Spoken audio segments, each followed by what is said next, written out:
Check, check. How's everyone doing? Doing great, thank you. Good. Hey, Mike, how's it going? Let's see here. I'm Let's get doing everybody well. I else. made it into the correct meeting. It's all good, man. It's all good. Like I said, you're not the first, you won't be the last to jump in there. It's not a bad idea to see like what other guys are doing too, like afterwards. So just to give you an idea. All right, hold on here. I just want to admit there are a few more people joining. Omar, how are you today? Can you hear me? Yes, I hear you. I'm doing good. Everything is good today. Thank Good, you. good. Omar, where are you located? In Providence, Rhode Island. Oh, okay. You're right around the corner. Yeah, just like 30 minutes, 45 minutes. Perfect, perfect. Why don't we start with you? What's going on? So far, I'm in the middle of the training. I started the proposal parts. Uh, in Providence Federal Group, I just prepared a pipeline. If you want, I can share it with you. And this pipeline is for opportunities during the month of March. Okay, so it's there are pipelines for opportunities in the month of March. Yes. Are they Well, for your business? Or are they for notional business? no, that's for my business. Okay.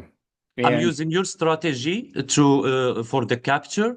I build the pipeline like the one you use on the training for the pipeline opportunities and also for the compliance matrix. okay.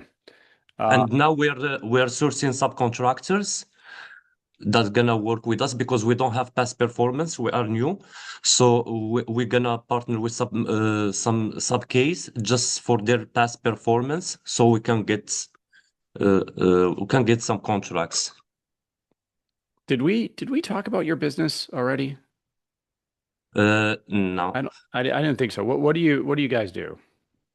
So we focus on facility maintenance and services, professional services. For example, janitorial and landscaping as the major services that we focus on. And now we pursue some RFPs and also RFIs uh, on janitorial and landscaping services, and also the staffing.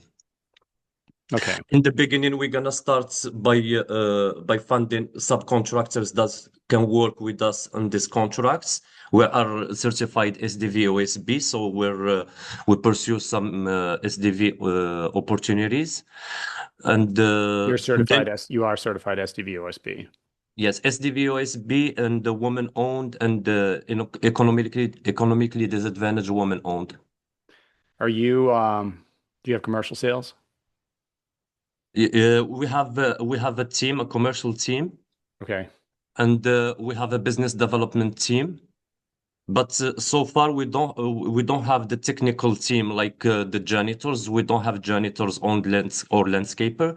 Hmm. But the vision is in the beginning to partner with some subcontractors for to do the job, and we do the managements, the supervision, the project managements, uh, because we have certified project managers, Hmm. and then we can start building our technical team like the janitors and landscapers. Okay. Yeah, and it can also work the opposite way, right?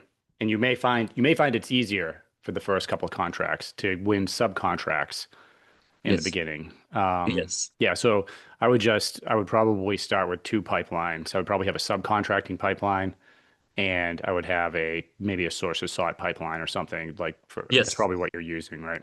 Yes, that's what we're doing right now. We have like a pipeline especially for the RFPs and another pipeline especially for the RFIs Okay. and source out, of course. Yeah.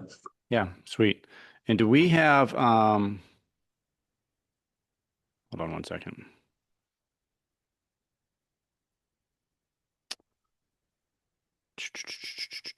I'm just looking to see if I have any material.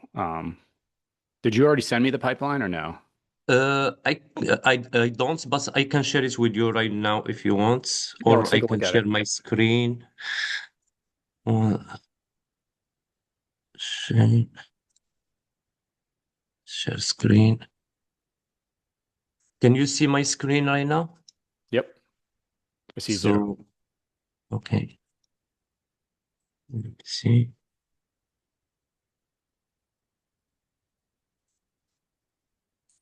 To remove this one. Oh, so this is a pipeline for RFPs.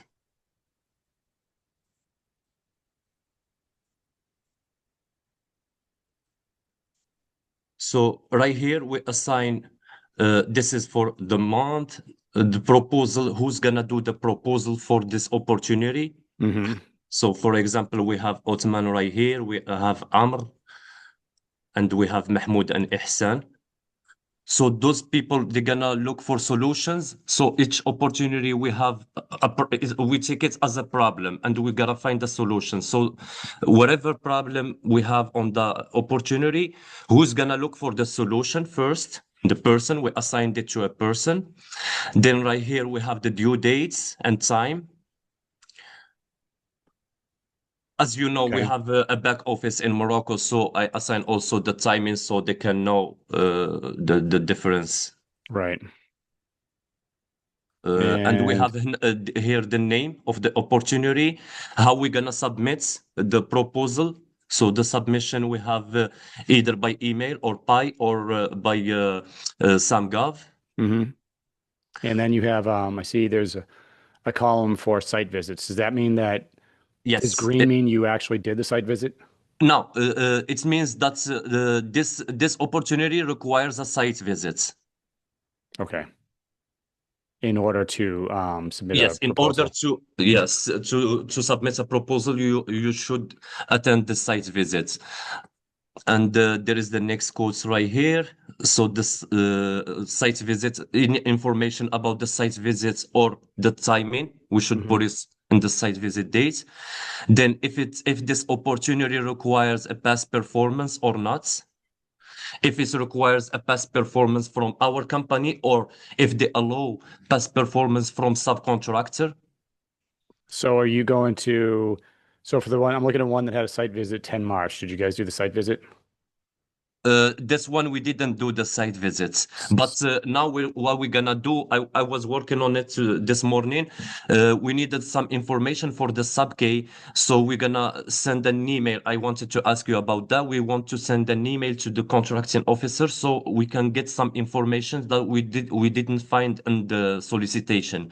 Like for example, they say that the company should come once a month, and we want to know, like, because we didn't attend the site visit, we want to know how many people should attend once a month, and like the volume of the work that we should do each month. mhm. So they didn't specify that on the solicitation, so we were writing an email to them, so if we can get information about that, the site K is ready, and we can submit the proposal. If not, we're gonna decide a no-go on this opportunity.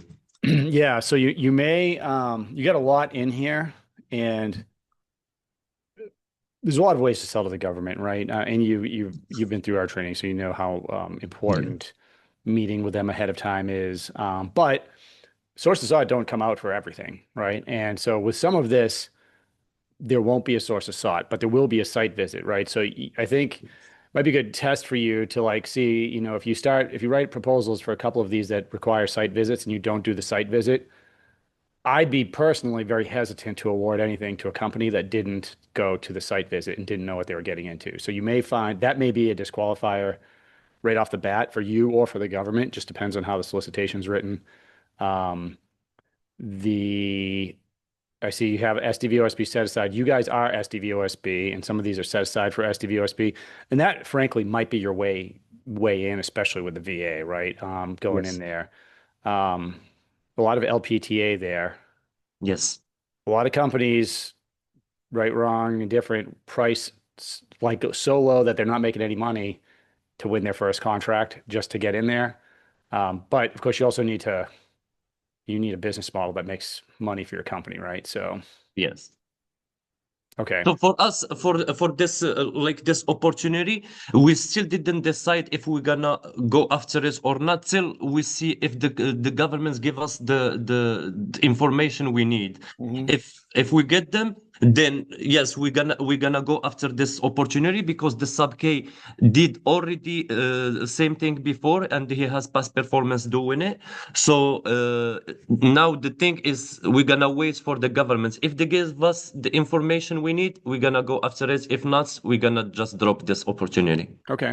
Yeah. I would just be, you can call them, right? You can even ask them, right? Hey, we didn't go to the site visit. Does that decrease the odds? Yes. See what some people will be like very direct and honest with you. Sometimes it's included in the solicitation. So, okay.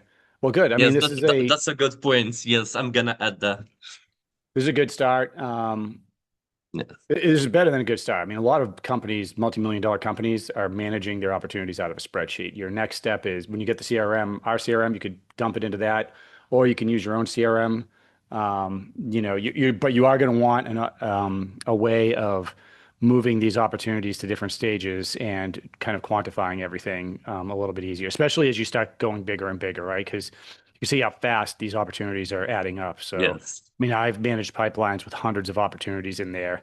And so knowing for me at least, everyone's different, but for me, I want a way of looking at it and immediately knowing what is like the closest to closing. Like what do I got to pay attention to right now? What's really hot? And then what's, still in the go no go stage or one of the Yes. others. Okay. Right. Awesome. Thank you. Yep. Sounds good. All right, let's see if Thanks. we can try to stop sharing your screen there. I'm uh I'm feeling a little lonely here, guys. There's only Mike and Omar are the only ones that turn their video cameras on here. What's going on? I'm going right to Mike. I'm going to talk to Mike and Omar the entire time if they're the only ones I see. Mike, what's going on, man? Omar, can you stop sharing your screen, by the way, just so we can kind of free this up if someone else needs to show me something? Yeah, so pretty new in the program. I'm on the second lesson for the roadmap.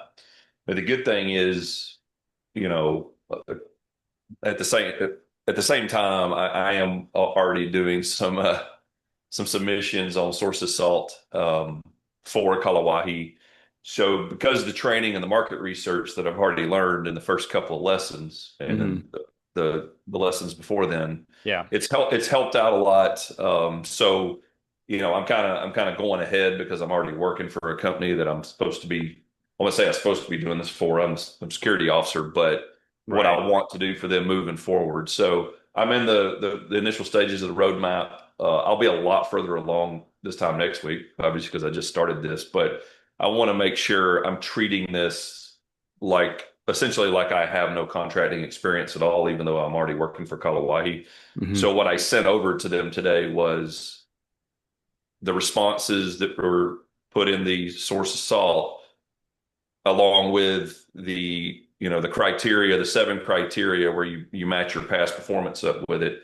Now, I'm not an IT and software expert, which is what we're doing in this company, but because I've done this, I've officially learned a tremendous amount about it. Some of it is refreshing my memory from being on active duty and working in closed systems and things like that. So I did lean on artificial intelligence, not for all my answers, but in order for me to learn, for instance, beyond, what code modernization is and ecosystem transfer and stuff like that. So this is a real source of salt. Unfortunately, it's due by 4 p.m. today, but I did send it over to the president of the company because we're still pretty small, and then the vice president, who's the guy from Datum.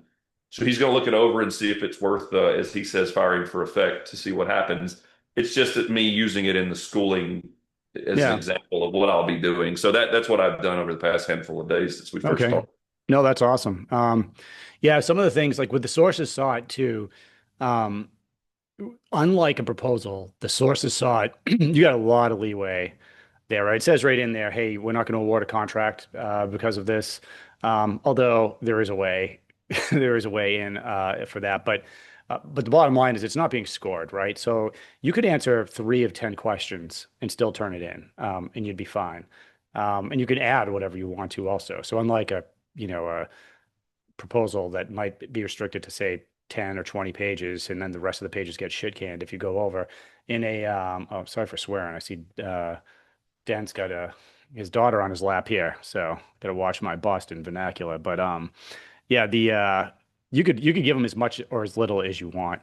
And then some of the other things I've done is, especially working for other companies, again, everyone has to like decide where they fall on this. I just send those in. Like I never even, especially after you work there for a while, if that's your job, like I'd submit sources sought. I would ask nobody for permission for that because I'm not committing that company to anything, right? It's really just seeing if I can move the needle in their favor a little bit, or get a meeting or get some information. Um, the next step after that source is sought immediately is get a meeting. Like, hey, can we sit down? Can we show you guys what we're doing? Or even if it's just a Zoom call, and that you'd want to bring somebody in on if you're not, the SME on whatever it is. But yeah, it's a good exercise though. Yeah, that's what I'm using it for. I mean, it's been really valuable. And like you said, the prime owner, the 8A guy, the Native American, my good friend, he doesn't do a lot of the sales side of this. He's doing obviously a lot of the management side. So he just shot me back, the five basically required responses, which is just your business name, name of the company, SBA and 8A status, all that stuff. And I found these before I started training with you. So, like I said, the training, looking for 8A set asides and whatnot that I've gone through in the past day is going to sharpshoot a little bit more Yeah. opportunities than me just trying to blanket everything. So, anyway, sorry Does about he that. have does that company have any contract vehicles like GSA or anything like that? Yeah, his contract vehicles are here. And of course, I'm still trying to learn that, but he has the 8A sole source. He has Seaport NXG. Um, I have them here in front of me. Yeah, Whatever the so hell. my only point, you don't need to read them to me, but you probably already did this, but without question, I would be putting those in the sources sought response as a suggestion. Like, hey, just to make it easy on us, obviously we're 8A, but we're also on Seaport, we're NXG, we're on NASA Soup, we're on CIO SP3, whatever the other vehicles are, GSA, GSA 8A, blah blah blah, Oasis.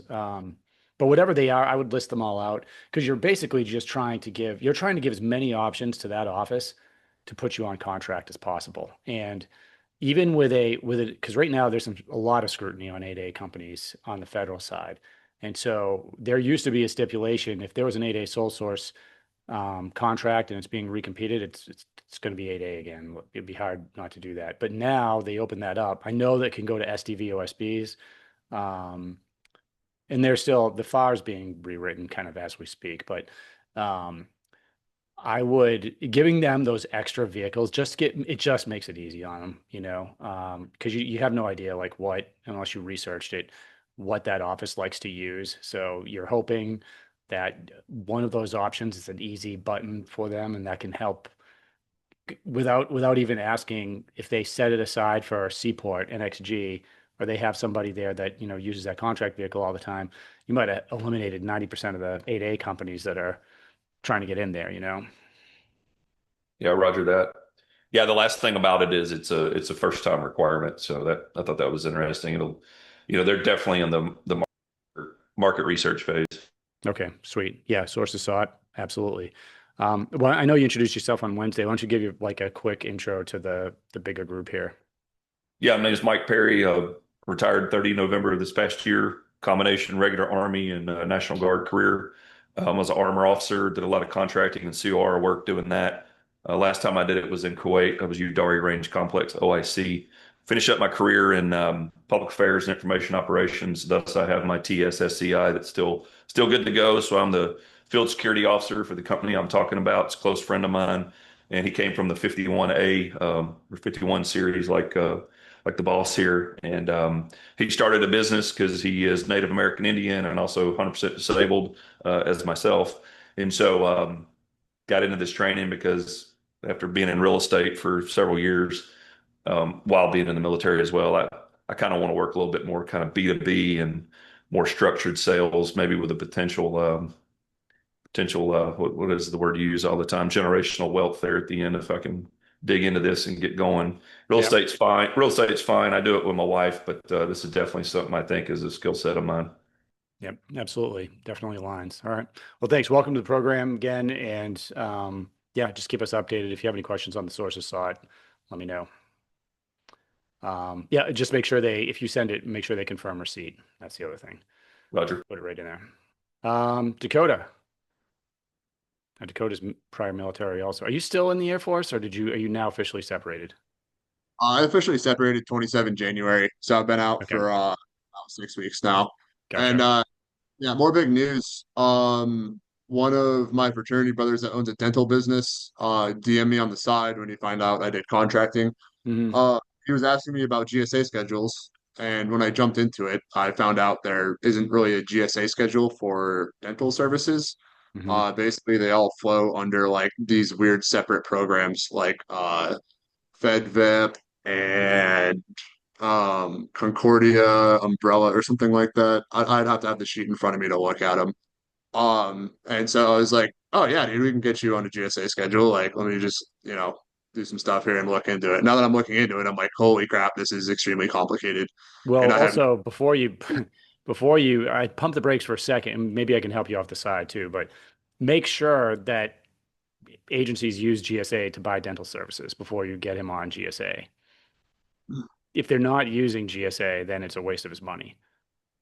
See what I'm saying? Have you already done that? absolutely. Yes, and that's basically what I discovered was like there isn't really a GSA schedule for Okay. dental. They operate under like seven different umbrellas when it comes to like state, local, and federal. He's located in Las Vegas, and that's why I was like, oh yeah, this is probably a great opportunity near Nellis. Huge population there Yeah. and large like family and stuff like that. And so I'm basically really digging into the weeds on what his best options would be there. And it looks like being like a TRICARE provider. Um, and then there was one other one along with that. Would be big. But we're meeting up next week. Other than that, I started setting up a bunch of like automated software like Phantom Buster and Apollo.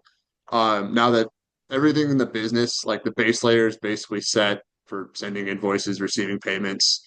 The only thing that's really still pending is the SDVOSB certification, which has been like going on 3 weeks now. So I don't know what the hell they're doing. Yeah. That's not bad. You know, Yeah. that Okay. can take, it used to be worse. Like when I did it, it took about 3 weeks, but compared to like 8A, could take it like 6 months to a year. Woman-owned small business, nightmare, 6 months to a year. Okay. Um, I think HubZone might be easy. But that SDVOSB, I would say, if 6 weeks goes by and you still don't have it, you might have a problem on your hands. So just call them. Okay, absolutely. But yeah, really focusing now on like, okay, the base layers basically built minus the SDVOSB certification. So now it's all right, let's start actually hunting like more leads in a more efficient and effective manner. Yeah. It's Buster I've discovered with Sales Navigator on LinkedIn, is a great tool. Which And one? base Wait, what'd you say before Sales Navigator? Phantom Buster. What is that? I've never heard of that. So it's an AI tool that basically will auto send messages through your LinkedIn profile to connect with other people based off of a Oh, search. okay. Yeah. So it's similar. I'm sure there's a million tools out there that are like Lem it. Lemlist does that too. Yeah, there's a million tools. This one I just particularly like because it had like 8 million different plugins for it. They could do a Hmm. lot of different things. But this was the first like round of searches I really wanted to get started with was all right, let's grow the LinkedIn and then start connecting with people on there and then start targeting those kinds of people. That can be very, very effective. Um, I don't know how you're using it. I can tell you what's worked for me is making the first, at least the way Lemlist worked, and I'm guessing Phantom Buster works the same way, is I could go into Sales Navigator, and if I'm targeting, I don't know, like software companies, like something generic, or I could do some, or aerospace defense companies or something of a certain, that are making a certain amount of money. I could target the CEOs of mid-level defense aerospace companies and import 10,000 of those contacts at a time into Lemlist and create a list. And then, in fact, Lemlist, I've had better results over time using that for LinkedIn than for the email sending because it does both. Um, but what I would do with LinkedIn is I would have it connect with those CEOs, and it would be I wasn't pitching them or anything. It was just kind of like how I described in the training, right? Like only at a mass scale, right? Like, hey, see, we're in the same industry, just thought we'd connect, something along those lines. And then most of them connect with you. And then, later on, sometimes just from that, they'll reach out to you and be like, oh, hey, I see that you help aerospace defense companies in your title because that will show up, right? So just doing that could be a very subliminal way of selling and bringing on clients. But then I might follow up with a second message like a week or so later, maybe with like a little warmer like pitch of some sort. So that's the beauty of Phantom Buster as well. So right after you connect with them, you can choose to send a follow-up message that already has your pitch in it, like two Hmm. or 3 days later. Yep. And then if they reply, then it cuts replies. If they like don't reply, it'll send another follow-up 5 days later, and then a week later, and then it cuts all of them off. Nice. And that would be my dog barking. Hey, it's all good, man. It's all good. Yeah. It's my world too. What kind of dog do you have? Uh, German Shepherd, Malinois mix. Come here, bud. Want to say hi? No? He's all hyped up. Someone probably walked by, or there's a squirrel outside. I don't know. But It's all good. yeah. So weed hunting has been this week's like primary focus in getting that basically all automated. And Phantom Busters made it relatively easy. And Nice. then figuring out GSA scheduling for dental works, which apparently don't actually exist. Yeah. Yeah, and if you have codes or something, you're looking to search it up, they're specific to dental, you can send them to me, and I can run a roadmap on my end for you too, just to double check whatever you've seen. Yeah, Um, what's up? I'll definitely take you up on that. Yeah, yeah, that's easy. Okay, cool. And you have one paid client right now, is that right? Or do you have more? I have one right now, and Okay. then I sold an additional roadmap. Ziggy, quiet. I had sold an additional Roadmap. roadmap. Did not get a follow up, and then I'm about to hopefully sell my fraternity brother Excellent. on on services. Good, man. You're on your way. You're about to Yep, start your automated reach out too. So, all right, yeah, just stay in touch as you're doing that. If there's any issues, make sure you hit the war room. Sometimes just a tweak, especially with the email marketing piece and LinkedIn. absolutely. Thank Cool, you. man. Did somebody say something? No? Excuse Oh, me. Omar. Yeah, go ahead. If yes, just about these points, I think I don't remember the name, but in Sam.gov there is a part called something dynamic search, dynamic small business search, if I'm not mistaken.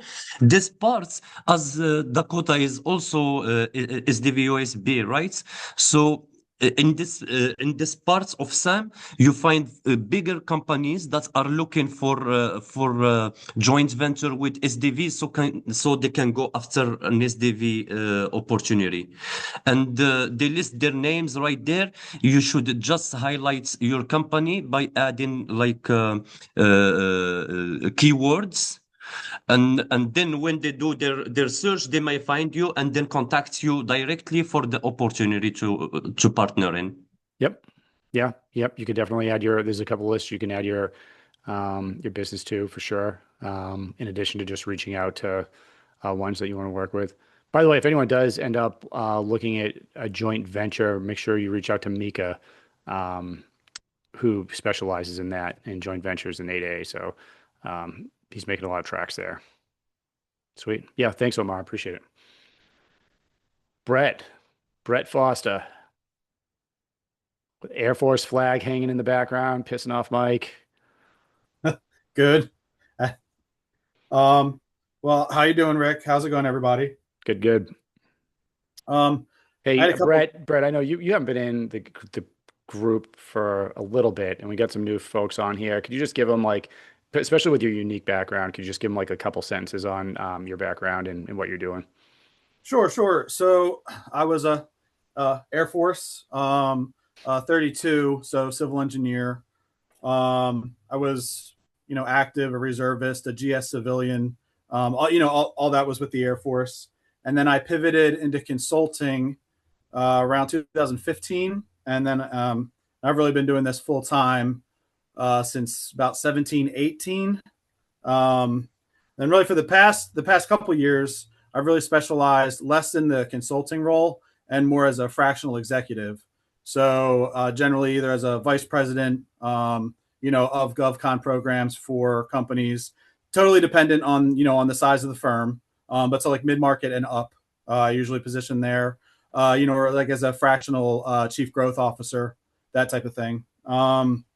Which is, by the way, Is just that sufficient, another Rick? one of that is just another one of the possible outcomes of consulting. It's why I really hammer on the consulting piece because it leads to so many different things, like fractional positions, like you were talking about, which can be really interesting and lucrative. Yeah, I like it. I do still, I guess it would be more of a traditional consulting role, more like external independent, IC. I've been an account executive before. I think last call Jonathan was talking about, kind of helping vet companies potentially for acquisition from Hmm. capital, either private or traditional finance.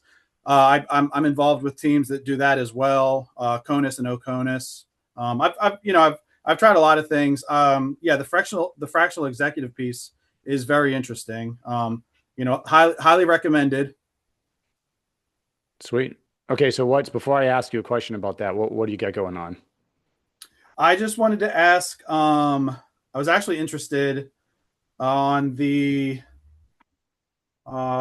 Sorry, looking at my calendar here. On the 27 February call, I didn't catch the gentleman's name. He was a prior Army guy, and he had taken kind of a gig with one of those, professional consulting networks. And I don't Hmm. remember the name that he had said. I know there's GLG. I've heard of them. I was just curious about what he was doing. I don't know if you remember, Rick. He was talking about how he sounded like a younger guy. He didn't really know, what he was getting at, but he was just kind of asking questions Oh about yeah, government contracting. I just wasn't familiar with the network that he landed that opportunity through. So that kind of piqued my interest there. yeah. Who the hell was that? I vaguely recall. It sounds like he got on a call with. He got. Wait a minute. Was that? Hold on. It wasn't Catalent, Greg. I'm familiar with Catalent. I know, and Rick, I know you've spoken about Catalent before. Yeah. It was another Yeah. one I've never heard of. I'll have to go back and watch the video because I might be getting two conversations confused because it was one individual that did that and got paid whatever it was, $200 to $500 for, a half hour to an hour long call talking about something. And then there's somebody else that was talking with recruiters for some reason about military, certain military positions and recruiting them or something. I don't know. It turned out to be something kind of like a non-starter for the other call, but I think I know the one you're talking about. I'll just have to go back and look. But okay, so you're interested in um, potentially working with one of these companies, one of these consulting companies that hires you out hourly or project wise? Yeah, potentially. I think that's an interesting, potentially an interesting exercise. I know for the Gov Close course as well. I've never tried any of the, like a Fiverr, some of the, I guess, modalities Hmm. that you suggest. And by the I way, when you say I suggest, I want to be clear. Like, so I have Upwork in there. Upwork. Upwork is Sorry. not Upwork. I put it in there just because I kind of like when I started, I was doing a combination of things. And yeah, I mean, I sold probably, I don't know, maybe 40 grand worth of consulting through Upwork in the first 6 months or something. I can't remember how long it took, um, but it is not a good place to scale your consulting business. Like at the time, there weren't many people on there doing government contract work. It is a good place to see what other people are doing and if they're getting paid for it. So if you're looking at different niches, and you can get work out of there, people do get work out of Upwork, but that's kind of like a lower tier Mm. freelancer thing, right? So you can the Catalents and the GLGs cater to more like public companies or companies that are a little advanced, venture-backed companies. Um, my experience, because I've done work through them as well. So Catalent wasn't like an hourly thing. That was by project. So the way that worked, at least when I did it, was I they'd have a job there, or they'd reach out and say, "Hey, do you want to apply for this?" So you do have to like do like a little application thing and send them a little pitch. I want to say that I got on, I can't remember if I got paid for the initial phone call, but it was me and the company that wanted to talk to me and someone from Catalent. Like, so they just had like an operator there because they're going to take a piece of whatever you sell. But I did sell like a $5,000 or $6,000 roadmap from that call to the company, and Catalent arranged the whole thing. They just took like 10 or 20% or something. Um, GLG, I think that's the hourly one. They always wanted to like, they always want, hey, this company wants, an overview of, intelligence, surveillance, reconnaissance, weapon systems for the Air Force. I'm like, that's nice that you want to pay me $500 for that, but like, that requires me to like, as far as I'm concerned, I have to research for that. Like, that's something I charge like 10 or 15 grand for, not $500 for. So I guess you just got to play it by ear. Some people, I've heard some podcasts recently where people have made a lot of money with those networks and gotten hooked up with some bigger companies. So I wouldn't write it off. I would give it a shot. I would pick a couple of those. I would go for the higher end ones, though, like a GLG or a Catalent. And there's a couple others too. I'd probably avoid Upwork and Fiverr. Okay, I appreciate that, Rick. Thanks. I just kind of professionally, I think that just sounds like an interesting avenue. I Yeah. know when we first had our onboarding call, I said, I was kind of cursed with early success, where my initial clients and kind of some legacy clients I still maintain relationships with, it was just word of mouth. And especially when you get involved with finance, whether VCs or P or whatever, they're all pretty tight networks. So if you have, decent ROI on one of their acquisitions, they all find out pretty quick. And a lot of those guys, I know imposter syndrome comes up, on these talks a lot. I'll be on these calls with, these big like Wall Street guys and stuff. They have no idea how government contracting works. So I'll vet a potential target of theirs and just say, hey, guy, and just do like kind of a quick little strategy for what I would recommend, and kind of an informal ranking of Mm-hmm. are we going to have to put lipstick on a pig here, or are they really postured where we could break into a market? And they all think I have like magic or something. So and then they're again they're they all talk to each other. So then they introduce you to other guys because they all want to they see you as being able to potentially grow their investments out. Yeah, Um, absolutely. yeah. So Very cool. my other question, Rick, you had posted, I don't know if I saw it. I don't know if it was an email or LinkedIn or maybe both, but you had mentioned a student in the course who just landed a deal. It sounded like a pretty high ticket deal, positioning a client for the Air Force. I was just interested. Is there a little more information on that? That also just piqued my interest. I'll have to go back and look at the post and then look. We have a spreadsheet of if we've recorded them, like the different deals that people on here have made with clients. So I could take a look at that and see. Okay, so you read a LinkedIn post. I send emails out all the time too with like results, just to like, you guys get hit with them sometimes. I try to keep people in GovClose off of that, but um, It may have been a results email. I think I am on that distribution list as well. yeah. I thought that was interesting. That just is a lead in. I wish I could attend, in Texas, the event, but I'll be down during the event, I'll be down in DC, but then I'm leaving that weekend for South America. And so I position clients down there. Again, there's the independent capital piece where I'm vetting companies on the ground. But so that student you had mentioned who positioned his client for the Air Force, that's very similar to what I do with some of that. So I just thought that could be kind of an interesting conversation. I either need to read that post or I need more information just to see, because I mean, there's a lot of these guys. You guys are killing it. So I feel like every day I talk to a couple people that are closing a new client or something. Yeah, great problem to have. Yep, absolutely. Yeah, well, hey, it's too bad that we're not going to see you in Houston. I am going to do an FMS block on the Inner Circle day, but we can potentially make that available after. So I would really appreciate that, and hopefully this will be an annual event. I would imagine. Yeah, we're trying it. This is our first. So for everyone that doesn't know, we're doing our first live event in about a week. Oh God, I guess it's a week from Wednesday.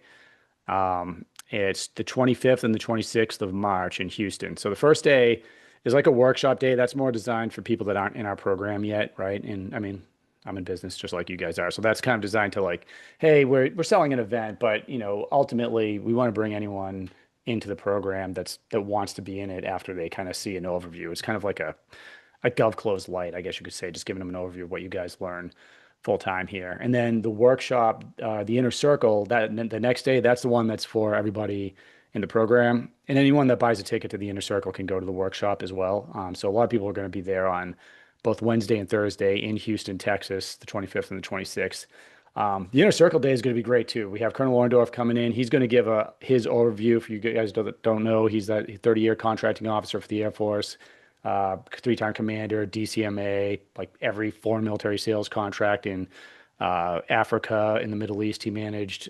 He's still like he works like high end with public companies and like kind of top tier consulting firms right now.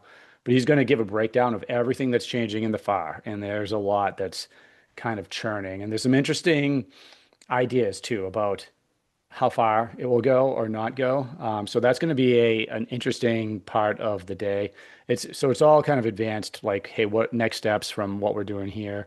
We're also going to discuss. We'll probably get into a little bit of contract types and competition types and how a sole source or how a competition review is going to be handled on the government side once you submit a proposal. We are going to cover an FMS block, and then just depending on how much time, we may get into a little bit of copywriting, salesmanship for the not just for consultants, but even if you're a company selling, just hey, what are we actually putting on our website? What are we putting in our emails that moves the needle? Because we answer a ton of questions about that right there. So it's gonna be a good day. So, and we just got a new block of rooms. So for anyone that tried to get in and the rooms were sold out, we got a new block of hotel rooms that are discounted. So I think we have three or four left maybe. So again, let me know if you're interested. You can always go. It's just go to the website, and I think there's a pop-up that takes you in there. But if not, just email me. Cool. All right, man. Well, sweet. Well, did you say you're going to South America, Brett? Correct. Sweet. Yeah, I'll be down in South America for the spring, and then I know I've spoken to a couple people in the group here who I hope to catch in person in Europe this summer. Rick, also for those of us who are unable to attend the event live, is there potential for recordings to be offered for a fee, obviously? I love how you threw the fee in there. I was just going to give them away for free.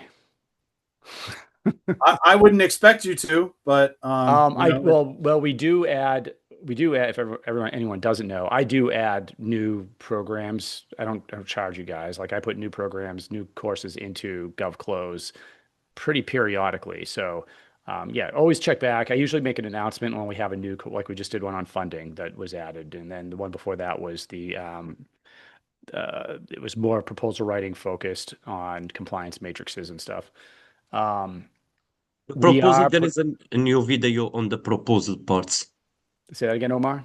There is a new video on the proposal parts. I'm sure you just recorded lately. Yeah, past couple months, we added like a Yes. whole new like proposal section just to make it a little more robust. So, yeah, if you guys have recommendations, please give them to me. We are putting an advanced version of GovClose together.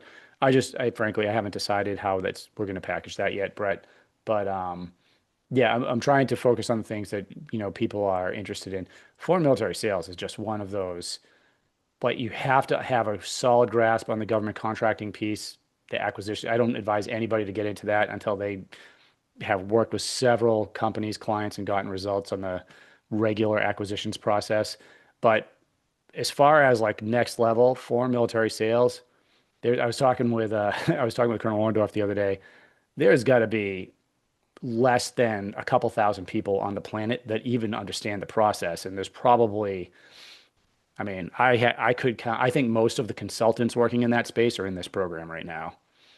I can only think of one outside of it, so it's a very specialized. But if if you're interested in that type of thing, and especially if you understand a country very well that has contracts with the United States, military contracts, it could be an avenue for you. Yeah, go ahead, Omar. I see your hands raised.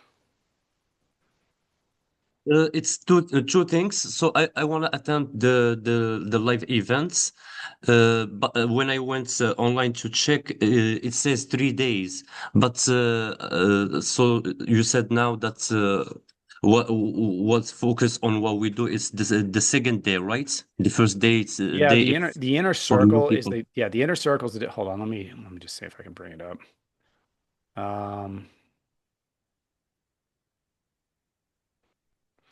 Where is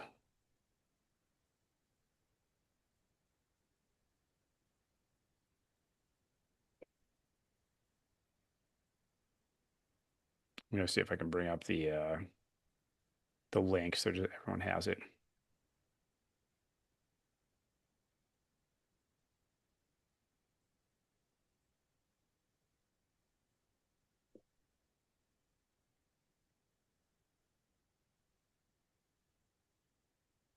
All right. I'm gonna just put the link in the chat here. So here's the inner circle event is on the 26th. But if you sign up, you can go to both days if you want. If you want to go to the 25th and just get an overview. I mean, we're gonna do Q&A. It's not gonna be a huge, there aren't a ton of people going to this. So yeah, up to you I guys if you want to go. I didn't sign up yet because I saw that it was in 3 days on the hotel and the program. So I wanted to ask you first because I can't attend for 3 days, but for one day is good. I can do Yeah. that.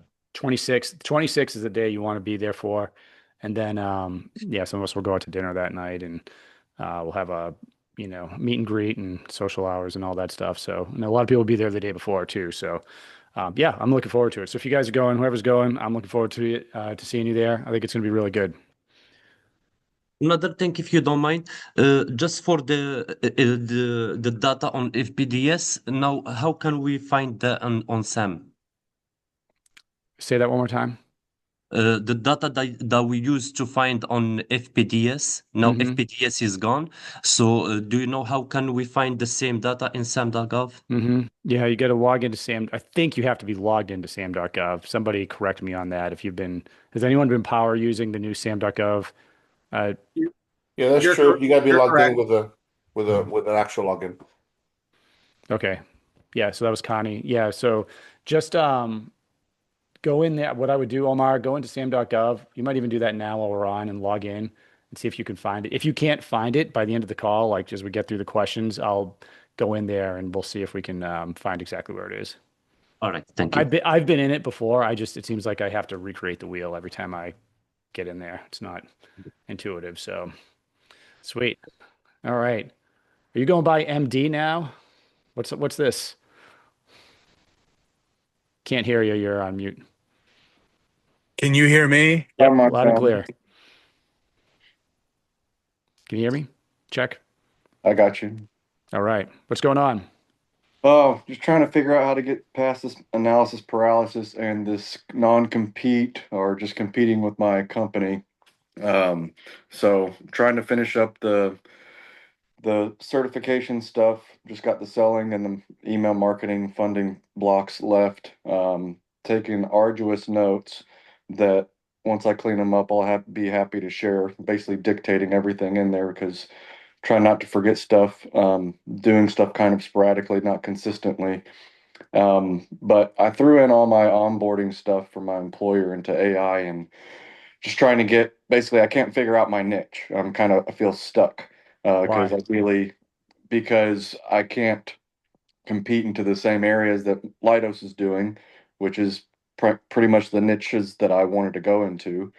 I picked out some alternates, which I don't know if they make sense or not, but then I'm trying to build my website and throw the services on there and got some recommendations that while I'm employed, uh, focus on like I guess the roadmap, helping people get certifications, stuff that wouldn't appear to be a conflict of interest with my Yeah. employer, because it's more than just selling into the NAICS and the PSCs like I thought it was. It's using the same skills. So as a proposal writer, I What do you can't be mean? What do you mean doing using the same skills? so being on the proposal operations, it was saying like to stay away from, let's see,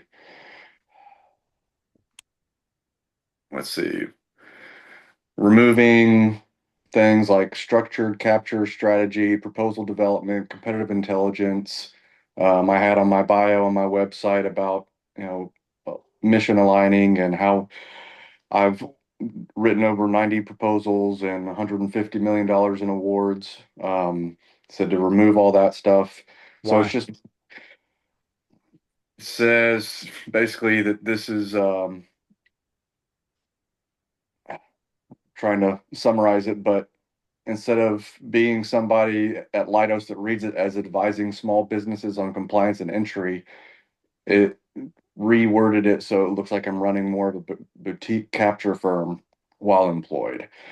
But also, this keeps me from leveraging any of the LinkedIn avenues. So, trying to And map out. Leidos has a clause in your contract that says you can't be a proposal capture person for anyone, even if it's not competing with Leidos. That's the problem. I just ran it through AI, just going through there. I reached out to an employer lawyer, and they're charging like $1,300 for every 15 pages. Like, I just don't have the money for that. No, I would. Well, So, first, I mean, first thing I would do is use multiple AI tools. Like if you, some AI tools are gonna it just depends, right? Like what are they? You want to be crystal clear because some of them will. Sometimes you put something in there and there's some gray area and it'll be like super restrictive, and other times it'll do the exact opposite. You want to know the exact language. I would be shocked if they were saying like, any of the skills that you have are your skills, right? Like you should be able to put up a resume, say exactly what you're doing um, on your LinkedIn or anywhere else. Totally get it. I've had contracts where, where I worked for a company where it said, hey, you can't compete in the same space. So if they're selling databases or technologies related to that, right, I would just avoid companies doing that. Leidos does a lot, right? I think you're going to be safe if you avoid like the main things that they work on and you stick to small businesses. I think it's going to be hard for them to have an issue with you. Obviously, I'm not a lawyer, so you're going to have to make that call for yourself, but you definitely, I can't imagine they could prevent you from doing any of that work. yeah. I guess I'm seeing my only avenue is one. I've got to pick my niche to focus on, and then I'm just gonna call directly, look for the sources sought, call the businesses, go through the suggestions on reaching out just kind of one to one with companies to try to do it silently. But I can't put anything up on my LinkedIn because my employees are going to see it until I decide to share with them. So it's just been a kind of feel stuck in a hard place to the point where I'm kind of considering I'm a certified PMP, maybe just getting a 6 month contract, leaving this job so I don't have to stress about it anymore and doing that part time. And so I can feel like the cuffs are off and I can go full force and Yeah. advertise. Well, look, first, yeah, don't do anything that's going to violate your contract with Leidos, but I also wouldn't be more restrictive than their contract with you is. I also wouldn't stress about, I mean, you don't have any clients right now so you haven't done anything, right? So you can leave your LinkedIn profile as is, and you can create a company page on Yeah, LinkedIn, and you don't have to use LinkedIn to do any of this, right? yeah, You right. can stay completely off LinkedIn. No one's going to see your website. No one's going to see your website. Even if you want them to, you'd have to send them the link for them to find it, right? So you can keep your picture off of there if you want to.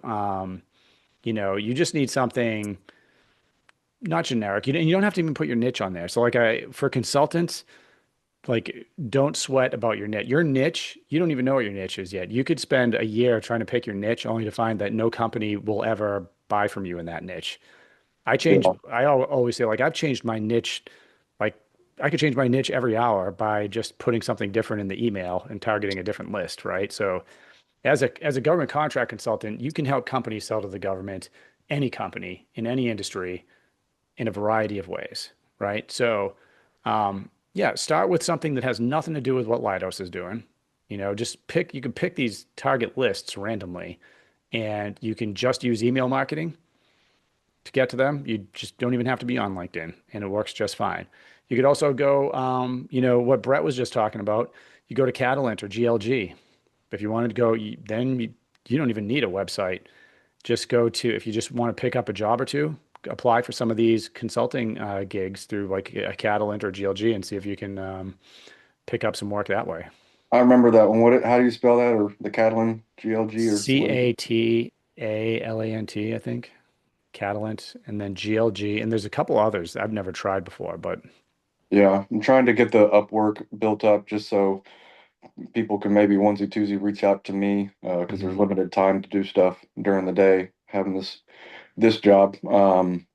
So just trying to get the infrastructure, everything set up. I still need the business insurance, get the contracts finalized so I can get payments, bank Mhm. account setups, LLC set up.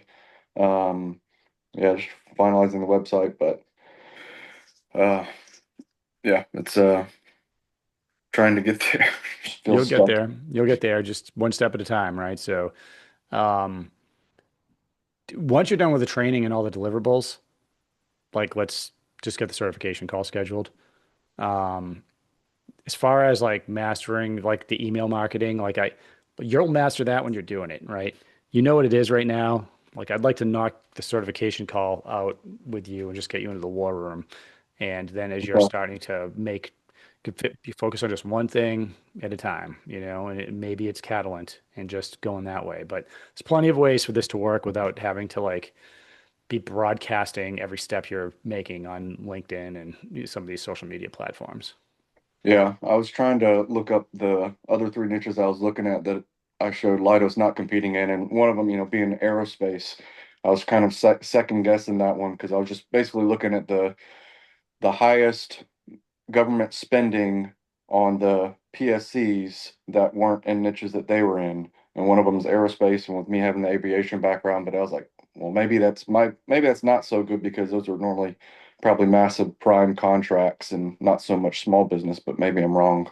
Well, you could just filter it by small business and USA spending. Yeah, yeah, I think I've done the research on it. It's just been a while, but Yeah. so okay. Yeah, I think I've been stressing about the cert call just because the pipeline, like trying to show the pipeline build. I think I did one for the past. But I was like, I feel like it needs to be active. I haven't gotten That all the pipeline, well, hold on. The pipeline, just remember, the pipeline just needs to like so for everyone on, I don't expect you to have like your consulting, the businesses in there that you want to sell to in that pipeline. That pipeline is just to show that you know how to find government contract opportunities beyond just pulling RFPs off of SAM.gov. So I'm really just looking to see, hey, can you find sources sought? Can you find an acquisitions forecast? Can you find other transaction authority stuff? Like, that's just an exercise. And can I find leads in a few different areas and get them into a pipeline that we talk about with the different steps in there, right? yeah. Yeah, that's probably the easiest. The hardest thing in the program is the roadmap. That's the one that I'm not, the pipeline I'm going to look at before we get on the call. We're not even going to bring it up. It's going to be the roadmap and how you're going to launch your business from here. Okay. All right, All right. I appreciate it. cool. Dan, what's up?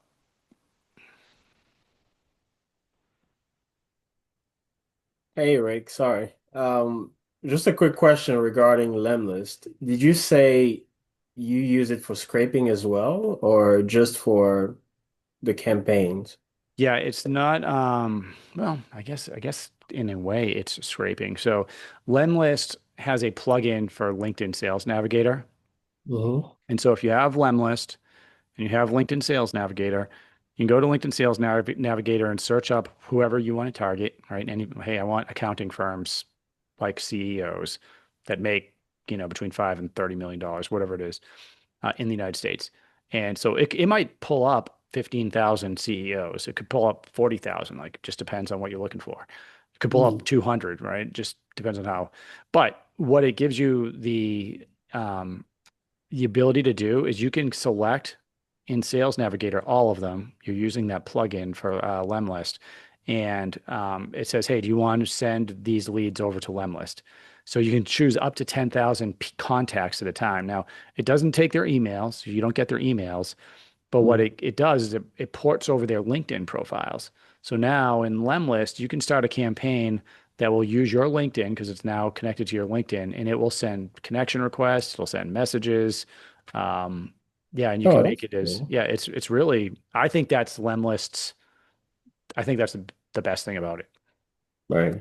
I'm just starting to explore with it. So, yeah, I was just curious. Hmm. Second question is regarding um, those pipelines or those companies that we, I guess, pull off of USA Spanning. Usually, what would be the purpose of reaching out to those? Let's say, I think you mentioned on one of the previous calls that some of those companies that are winning contracts out there don't necessarily have a system established Most of them don't. or really, okay. So Most of you them go don't. to those companies seeking what to refine that winning process or Yeah, so what we're talking about is for people that are running a consulting business after right, this, right?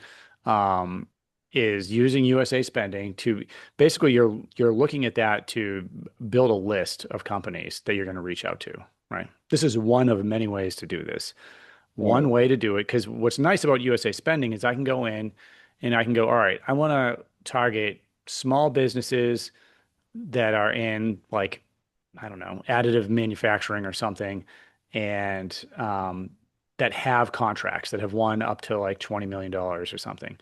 And then it'll give you the list. It'll show you, well, what it'll do is it'll show you all of the um, contract awards, and then you can download that in a spreadsheet, and now you have the list of the companies. You have to refine it a little bit, but it gives you the ability to target companies that are not only registered, but have won something, right? And even companies at the highest level are always needing account executives. They're always needing people that have some type of expertise. But like one of the big myths that people realize is just a myth when they first start reaching out is they're hesitant. They think, oh, this company has $10 million in government contracts, so how could they possibly need me? Or they must right. know more than I do about this. And then you get on the call with them and you realize, oh, they not only do they not have a sales team, they won that contract because whatever. Like maybe they got two contracts because they've met someone at a conference or something else. They have no idea how to sell to the government. Everything you tell them is going to be the first time they hear it. They need somebody to help them do the work, right? Now, if you're reaching out to Boeing, no, like it's, the big defense primes do have teams of people. Of course, they're always hiring also. Um, and I would question about how good they are. They're usually hiring people from agencies. They have but they have armies of people. That's not who we're talking about here. We're talking about, you know, small businesses. As far as the government's concerned, you could be doing up to $30 million for some of these codes and still be a small business. Um, Right.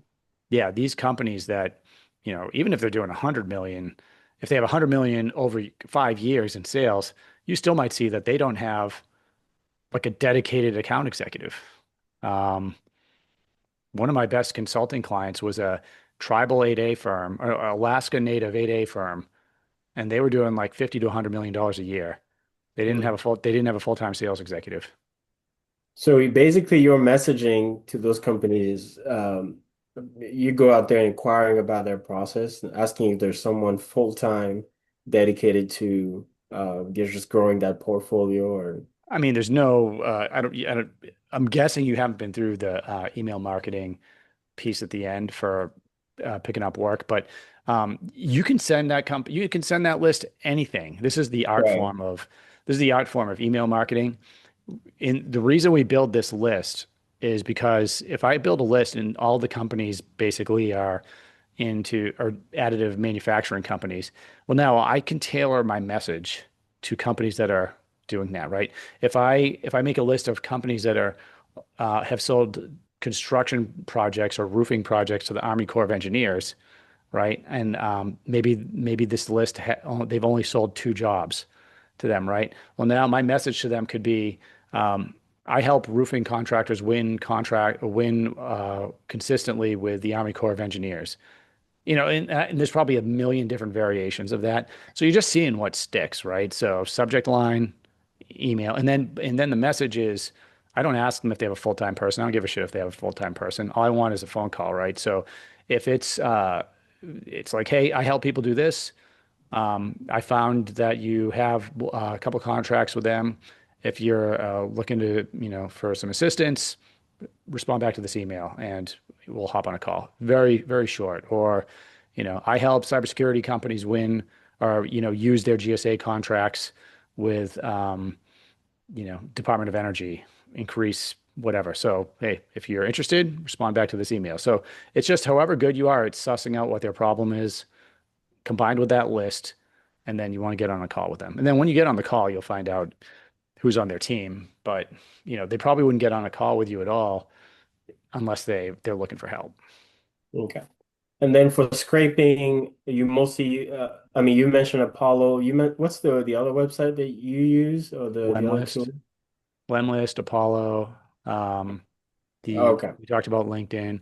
I don't recommend people go to like the government sites and scrape just because of the different legal regulations and everything. And I saw that trying. I was looking through Send.gov and I tried to pull something and I didn't realize I think something got flagged in there and it just kind of freaked me yeah, out a little bit. But yeah. you could figure it out. There's ways to do it, but Yeah. that's not something I recommend. Also, I think a lot of people get spammed that way. So I think there's Right. better ways to get in there, but yeah, there's no shortage of ways to build a list. Right.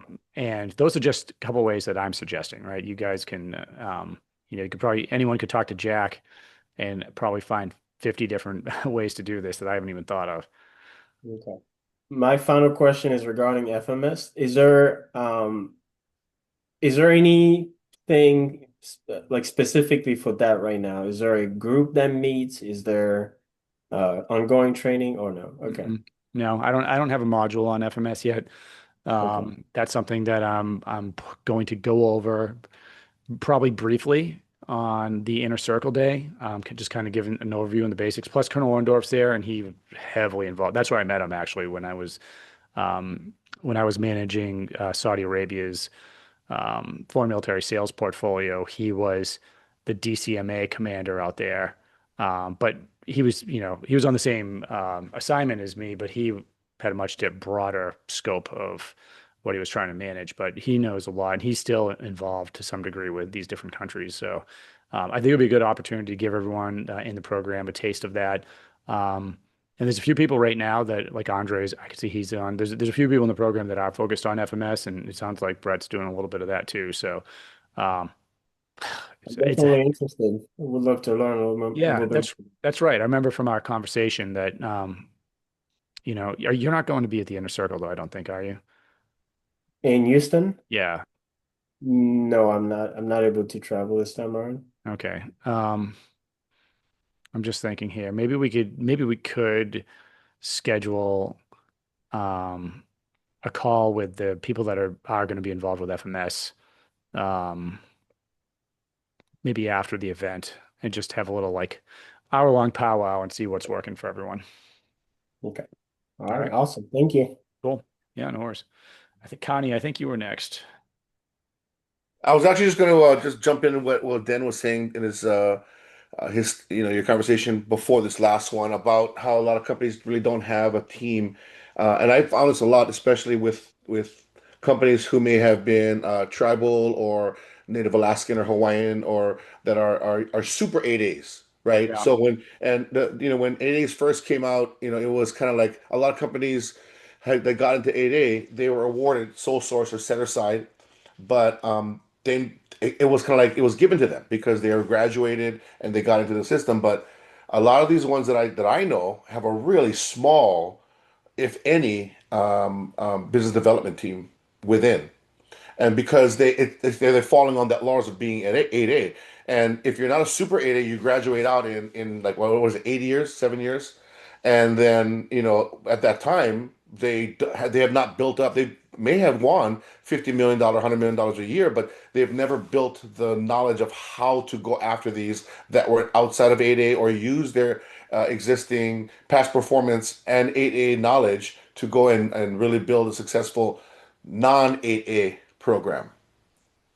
And so those may be good places to start, reaching out to individuals or groups that are at the end of their 8A cycle or coming to the end, and they may not have a team internal. And they may need guys like us to go and help them maintain a consistent growth pattern after that graduated period. Yep, Awesome. absolutely. Great strategy. Well, thanks, Connie. Yep. Dave, what's up, man?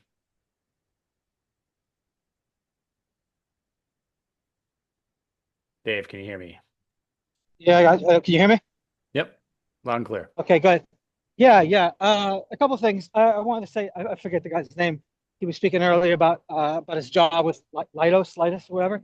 And I wanted to just say that, I'm actually on my lunch break right now. And so just having a job and trying to figure out what you can and cannot do just takes a lot of research because, it's just now I'm like digging in, going down rabbit holes and finding all kind of really cool and interesting things that are way outside of what I can do. So, but I have a meeting with my ethics committee coming up here pretty soon about this. So, you may want to, just really figure out what you can and cannot do. And then once you present it, really make sure that everything's ethical and stuff. So, which is cool. But I wanted to ask, so I just through USA Spending, just AI and just playing around with stuff, I pulled about 1,500 contacts that I'm gonna try to put together and blast out here next week. Mm-hmm. And I was thinking that just kind of on the last conversation, wouldn't a good selling point in these calls that if these companies because a lot of them already are registered and have been awarded contracts, and they don't have an account executive, couldn't a nice selling point be that, well, if the market rate is over six figures or 100,000, you could bring me on as a 1099, and actually probably it would cost the company significantly less just to hire a consultant instead of actually taking on the account executive. Wouldn't that be a good selling point, at least for small businesses? Yeah, I mean, it would. You just depends on how the call goes. You got to once somebody's sold, you don't need to oversell them, right? So, it just depends, I guess, on if it came up or not. I'm sure that I've had conversations with companies on a consulting call about what an account executive would cost them. And I probably, if I had that conversation right now, my response would probably be, look, I do recommend to any small business selling to the government that if you're serious about it, you have a full-time account executive. But I also know that's going to cost you 150 to 300 grand a year. And, before you get there, it makes a lot more sense to have someone do a roadmap, especially if they're just starting out or maybe they wanted a contract or two. Like, hey, what is the actual plan, right? Who should we be targeting? How much growth can you have? How can we do this consistently? And then you can hire me and I can get the ball rolling for you and then get your pipeline up. And then if you need to hire someone full time, you can. But a lot of them don't even want to talk about that. They're talking with you. If you've got them ready to go with a roadmap, they're probably going to want you to execute it. That's where you can sell fractional account executive services, or you don't even have to call it that. You just, hey, here's a proposal for how I'm going to build your pipeline over the next 3 to 6 months. And I'm charging whatever, $6,500 a month. Here's what's included. You make a good point. I mean, it is far cheaper for a company to hire you as a fractional account executive versus a full-time account exec. Yeah, and what is fractional? What is that again? Fractional executive? It just means you're part-time, really. Okay. And it typically means you're not W-2. Typically, I don't know how Brett does it, but it's just a nice way of saying part-time. It's like your 1099 position on their company. So for instance, people have hired me and put me on there. I'm getting paid as a 1099 or a fractional AE or BD guy or whatever. And then they put me on the website. It looks like I'm a W-2 employee of the company. No one's saying anything that's not true. It's just they're putting me down as their AE or as something else. I've been put down as the CEO of, I mentioned You're basically just on the books. Yeah. yeah. Yeah. Okay. Cool. Yeah. And then in terms of third thing, yeah, for foreign military sales, FMS, yeah, is there any good research or any good books out there or anything you kind of recommend just to kind of maybe get my feet wet a little bit? I would in watch. that space? I've done definitely one, maybe two FMS videos on YouTube if you just want to like. I think I saw him in the beginning, but yeah, Okay. I'll have to look at him again. Yeah, so you can get a taste there. But other than that, I would recommend you can go to the Defense Security Cooperation Agency website, DSCA. You can go to the State Department website and start playing around in there about what countries are buying and what the different rules are and ITAR. Yeah, so there's a bit that you can pick up there. Um, Big picture is that, our country sells weapons, training, a bunch of things to other countries' militaries that are, that are partner nations of ours, and there's a lot of them. And the way foreign military sales works is it uses the exact same acquisitions process you guys are using now with a bunch of extra, details, which are really, really important. A foreign military sale is not a contract. So let's say that, let's say Brett has a company that sells, some type of training, right? And Saudi Arabia wants to buy that military training from his company. Well, a foreign military sale is not a contract between Saudi Arabia and Brett. It's a contract between the United States and Saudi Arabia. Brett's contract is with the United States, and it's through usually these type of things come out on, not always, but you can still see it on sam.gov. They'll often get competed the exact same way. And then when there's a selection, now, it protects the company because before the contract can start, the country has to deposit funding into a U.S. bank account that the government controls.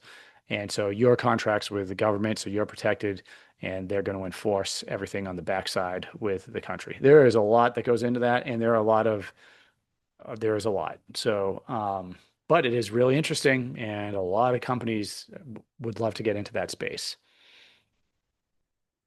Yeah, because as you know, like I did most of my professional career over in Eastern Europe. My Yeah, that's family's right. Ukrainian, my wife's Ukrainian, my son's a And computer engineer with Ukrainian. I speak Ukrainian. yeah, I reached out to Alexei as well. Yeah, and you before. work in So you used to work in embassies and stuff too, right? yeah, I worked at the UN. I was in the UN Security Yeah. Council and U.S. State Department. So now I'm HUD in Chicago, but I'd like to get back into that space. So that's Yeah. something to keep an eye out Yeah, for. so you'd be familiar with it. It would be good for you. You'd be familiar with it anyway, like with some of the positions in the embassy, like the SDO, the SDO DAT, and some of the things that are involved there. Yeah. Yeah, and of course Ukraine. There's probably no shortage of work there. So yeah, so we're putting something together. We're going to put something together light for the inner circle, and then we may do a more advanced course later.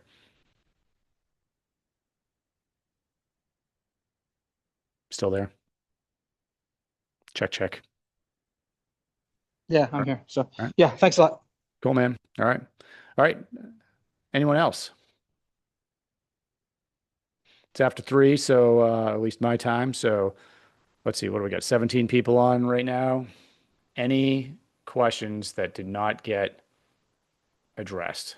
I know I haven't talked to all of you. Some of you may be just on listening. No? All right, good. Well, hey guys, great call today. A lot of talk about FMS, so I know there's a lot of interest there. So we're going to do something in that area. Outside of that, have a great weekend. If you need anything from me, don't hesitate to reach out. Sweet. Thanks, Rick. Take care, Hey, Rick. guys. Thanks, Rick. Yeah.